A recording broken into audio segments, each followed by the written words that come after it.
Hello friends, तो जैसा कि अपने लास्ट सेशन में मैंने कवर किया था how to start fly, similar manner में हमारा अगला सेशन जो कि ये सेशन है, ये होने वाला है हाउ टू फ्लाई कंटिन्यूअसली, यानी हम फ्लाइंग आइडल के बारे में आज सीखेंगे और साथ ही फ्लाइंग आइडल को किस तरह से कंटिन्यूअस एंड इंटरेस्टिंग हम बनाएंगे, उसके टिप्स एंड ट्रिक्स को आज हम अपने सेशन में कवर करेंगे।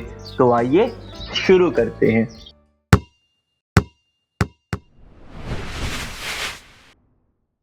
सो फ्रेंड्स, जैसा कि आपने हमारे पिछले सेशन में देखा था कि हमने इस तरह से अपने कैरेक्टर को फ्लाई करके अपने सीन से आउट कर दिया था।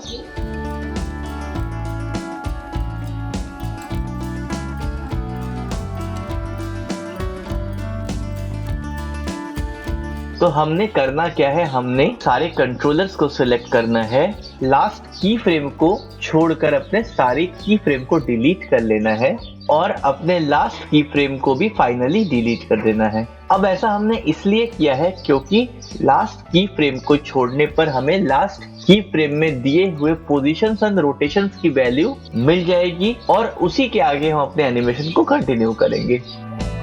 सो यहाँ पर हम अपने पोजीशंस को जो कि पहले डिफरेंट थे उनको अब हम 000 कर लेते हैं और F प्रेस करके हम अपने मेन कंट्रोलर के पास आ जाते हैं। नाउ अब हमने अपने एनिमेशन में एक कंटिन्यूटी, जैसा कि मैंने अभी आपको कहा, वो क्रिएट करना है। तो लेट्स सपोज मैं इसे 50 फ्रेम का एनिमेशन बनाता हूँ, यानी हमारा जो ये आइडल होगा ये 50 फ्रेम का एनिमेशन होगा। सो हमने अपने मेन कंट्रोलर के फर्स्ट और लास्ट की फ्रेम पे एक की लगा दी है। अब हमने क्या करना है, अब हमने सबसे पहले ये देखना है कि हमारा जो मेन कंट्रोलर है वो किस डायरेक्शन में मूव कर रहा है। तो अगर आप इस तरह से देखो तो हमारा जो मेन कंट्रोलर है उसका जो फॉरवर्ड डायरेक्शन है वो हमारा वाई डायरेक्शन है। तो हम इसे एक्स और जेड में मूव करेंगे, वाई डायरेक्शन को हम नहीं टच करेंगे। तो पहले मैं इसके एक्स डायरेक्शन में आता हूँ और मैं आता हूँ साथ ही अपने ग्राफ एडिटर में और इसके एक्स डायरेक्शन को पकड़कर हम इस पर एक इस तरह से डेविएट कर देते हैं अपने कर्व को।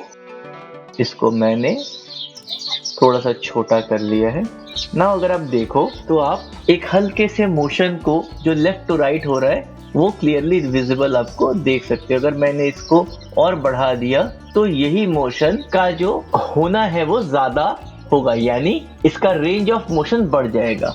सिमिलरली हम आते हैं अपने ट्रांसलेट वाई को सिलेक्ट करते हैं, उसके दोनों हैंडल्स को शिफ्ट के साथ हम सिलेक्ट करते हैं और हम ट्रांसलेट वाई की भी वैल्यू ठीक उसी तरह से बढ़ा देते हैं। सो अब अगर आप देखो सो एक हल्का सा डेविएशन जो नॉर्मली एयर प्रेशर में अगर हम चले तो आता है, ये हमारे एनिमेशन में आ रहा है।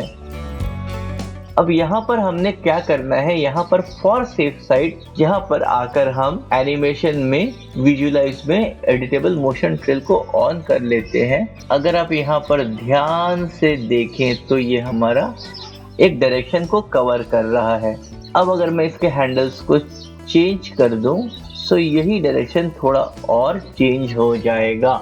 सो ये मूवमेंट हम इतना नहीं करते हैं, यहाँ पर हमने इसको सिर्फ आपको एग्जाम्पल के तौर पे करके दिखाया ताकि आपको पता लगे कि ये मूवमेंट कैसा हो रहा है। हम एक्चुअली में इस मूवमेंट को बहुत ही कम रखेंगे ताकि जो हमारा एक सिंगल मूवमेंट है इस पे एक बहुत ही हल्का सा इफेक्ट आए। नाउ अब हमने सेम चीज को अपने रोटेशन में भी करना है, यानी अगर आप ध्यान से देखो तो ये हमारा वाई रोटेशन है जिधर को ये मूव हो रहा है।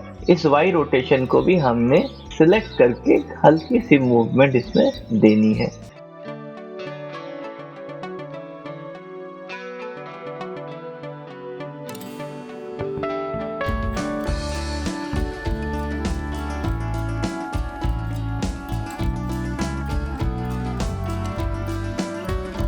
तो ये रोटेशन में देने के बाद आप देख सकते हो कि जैसे ही हमने रोटेशन को दिया, ये जो फ्लोटीनेस ऑफ द बॉडी था ये ऑटोमेटिकली आपका यहाँ पर आ चुका है। इस फ्लोटीनेस को मेरा सजेशन नहीं होगा कि बहुत ज्यादा बढ़ाया जाए, अगर आप बढ़ाना चाहते हो तो थोड़ा बहुत बढ़ा सकते हो, बट स्टिल अगेन मैं बोलूंगा इस रूटीन को बहुत ज्यादा ना करें, इससे जो हमारा फ्लो ऑफ एनिमेशन है वो खराब हो जाएगा।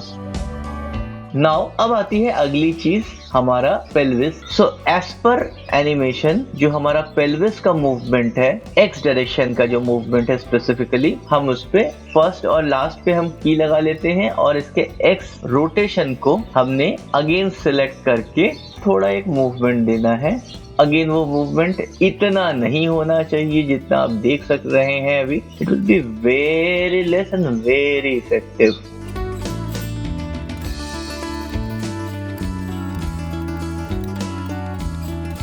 सो जिस तरह से आप देख रहे हैं कि हमारा ये जो मूवमेंट है ये पेल्विस का मूवमेंट हो रहा है, ठीक आपका जो टॉर्सो है उसका मूवमेंट उसके उल्टी तरफ होगा। यानी रोटेशन एक्स की जो वैल्यू है हमारे टॉर्सो की वो ठीक इसके उल्टी तरफ होगा। अब अगर आप देखो तो ये जो फ्लोटीनेस है बॉडी में भी आपके आ रही है।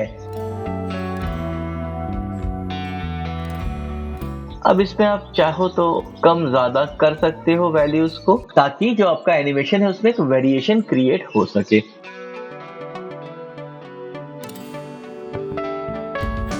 नाउ अगर हम बात करें हैंड की, तो हैंड को हम शोल्डर से भी सेट कर सकते हैं। तो शोल्डर का मूवमेंट जो है वो अगर आप देखें तो ये Z के रोटेशन में है, तो हमने इसके Z रोटेशन को मूव कर लिया है। नाउ आप देख सकते हैं कि इसमें एक हल्का सा मूवमेंट आ रहा है। इसी मूवमेंट को अगर आप अपोजिट साइड में करना चाहें तो भी आप कर सकते हैं। सिमिलर मैनर में लेफ्ट शोल्डर को भी मूवमेंट हम दे रहे हैं।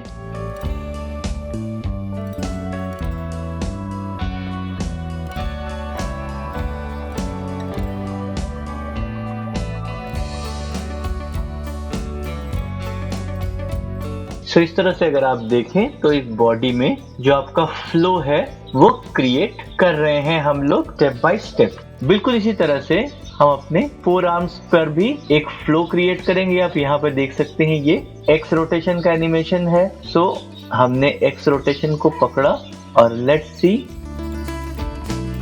सो हम बैक साइड पे एनिमेशन को इतना नहीं रखेंगे, इंस्टेड हम दूसरे एंड के एनिमेशन को ज्यादा करेंगे। अच्छा, आप एक चीज और करना चाहे तो कर सकते हैं। अगर आप इस पूरी चीज को ऊपर की तरफ ले जाएं तो आप देखेंगे कि एक हल्का सा जो फोल्ड है जो आपके फोर आर्म में आना चाहिए, ये फोल्ड भी क्रिएट हो रहा है। सिमिलर तरीके से हम अपने लेफ्ट फोर आर्म पर भी सेम पैटर्न का एनिमेशन अप्लाई करते हैं। अगेन आप देख सकते हैं कि ये एक्स डायरेक्शन का एनिमेशन है।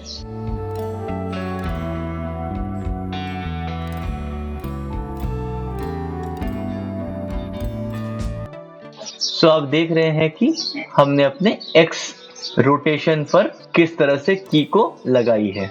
अब हम बात करें हेड की, तो हमने अपने हेड में भी एक मूवमेंट क्रिएट कर लिया है। ये मूवमेंट अगेन अगर आप देखें तो ये एक्स डायरेक्शन का मूवमेंट है, यानी हमें इसमें एक्स रोटेशन पर एनिमेशन करना है।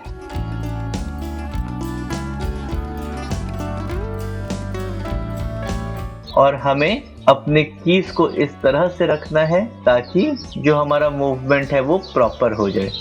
नाउ बात करें अगर हम कुछ और एक्सटेंशन की, जैसे अगर आप इसके केप को देखें तो अकॉर्डिंगली जो ये केप है यही चीज आप इसके अलग अलग पोर्शंस में भी कर सकते हैं। तो अगर आप देखें तो इस तरह से अगर आप अपने केप को सेट करें तो आप देख सकते हैं कि फ्लो ऑफ एनिमेशन केप के एनिमेशन का भी बन जाएगा, जिसको अगर हम कंटिन्यूटी में देखें तो ये स्पेसिफिकली एक मूवमेंट केप का भी हमारे एनिमेशंस के साथ ऐड हो जाएगा। अब इस केप में कई सारे पोर्शन है, अगर आप ध्यान दें तो मैं अगर इनमें चीज लगा दूं तो जिस तरह से हमारा ये फ्लो आ रहा है, तो ये हमारा एक्स रोटेशन जो हमारा है, ये जो फ्लो है हमारे एनिमेशन का, ये कुछ इस तरह से आपने सेट कर लिया।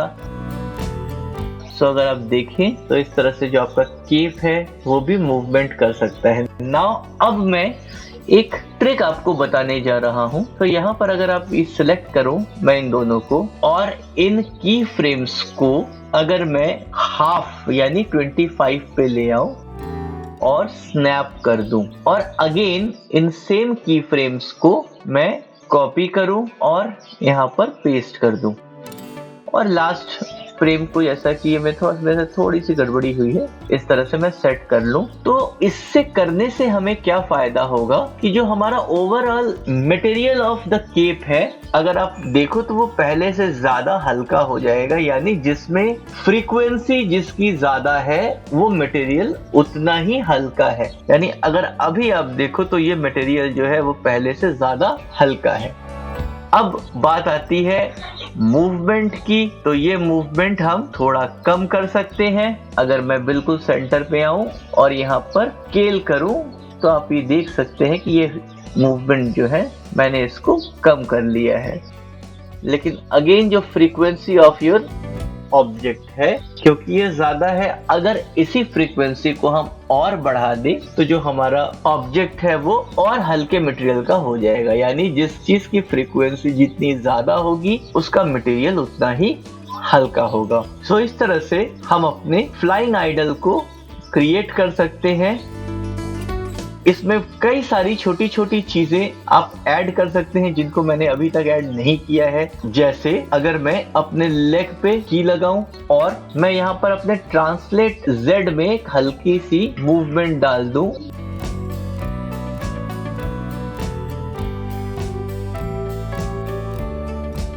तो आप देख सकते हैं कि इसमें एक मूवमेंट हल्का सा आ रहा है। नाउ सिमिलर तरीके से अगर हम इसके रोटेशन में, एक्स रोटेशन में एक हल्का सा वैल्यू डालें,